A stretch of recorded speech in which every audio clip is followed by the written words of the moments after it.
emotional attachment to other people training that, oh, well, that's what I need to do, but it's silly. But anyway, so whatever exercises you will be doing, and sport specific to a degree as well, you will literally just do them in either a slower fashion, in a practice way, or you could do them kind of fast for a pump set, but at the same time, if you'll be doing that, it will be done with full range of motion. It must be. Full range of motion will always be superior to partial. Always. Full range of motion will always be superior to partial. Partial will always be superior to isometric. Okay. That's just the way it is.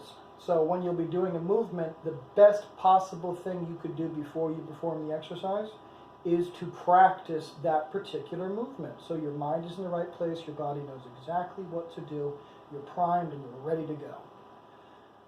If you're running, I like to warm up with a jog.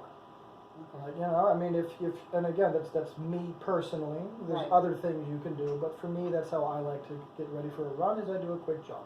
If I'm running 5 miles, I jog a mile before I start.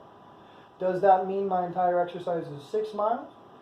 Yes, but the first one is really just me practicing my footwork. I'm making sure my knees are coming up. I'm making sure my breathing is correct. You know, I'm making sure all my cues are in order. So when I do my run, it's already ingrained in me. I'm smooth and I'm streamlined. I'm ready to go. Whereas if I just put my shoes on and then I go out the front door and I just start running, you can imagine the damage I'll be doing to myself. You know what I mean? So, I mean, does that answer? Do you want me to keep going?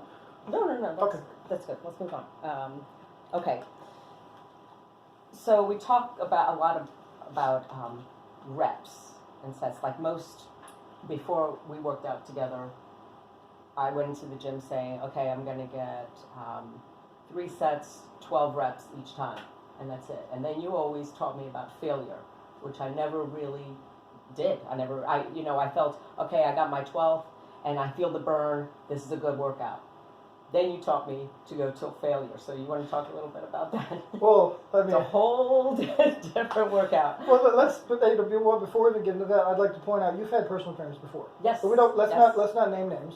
No names. But yes, let's say you've had personal trainers before. Yeah. And is it fair to say that you've had more than one, obviously? Yeah. And I had 3 other trainers before. And is it fair to say that I don't say anything that they say? No. Literally, nothing. Completely, we agree on nothing, right? Completely different. Yeah. That's pretty weird, right? That I completely disagree with 3 trainers, and yet you only get the results with me. Yeah. No. I mean, I just like to point that out. Yes, no, it's true. All right, so moving on to the failure. So try to keep this simple as I can. If you're exercising a muscle, there is a certain range you need to keep your reps. But that range for your reps, it only applies when the last rep is failure. People don't understand that. No. So when they see a workout plan, most people see a workout plan and it says a bicep curl, 3 sets of 10. So, but that's actually not a bad plan. That's a good plan. The problem is they don't know how to do a bicep curl, number 1. And number 2, they don't know how to select the weight. And number 3, they don't know what failure is. Right, exactly. So, before you met me, you would see the bicep curl, 3 sets for 10. Right. You'd go pick up, in your case, 15 pounds probably? 10 pounds? What did you do? Back then, like 10. 10 pounds? Back then, 10 pounds? 8. 8? Jesus. Yeah. Okay, so, you'd go get 8 pounds. And you would do 3 sets of 10, and you'd put it down, and you'd feel real good about yourself, and you'd leave. I would have the same plan, and I would look at it, and I would go pick up, and I'm obviously larger than her with bigger levers and bigger muscle. I've been training, correctly longer. So a little larger. And a man, so I have advantages. But even so, even in my case, I would go pick up probably 30-pound dumbbells, and I would do 10 reps. But that last rep that I performed, it would feel like somebody had a gun to my head, and if I didn't finish that rep, they were going to shoot me. And the entire rep would be so painful that I would feel like my muscles were being torn off the bone. That is what the last rep should feel like. It should be almost impossible. You obviously don't see people doing that.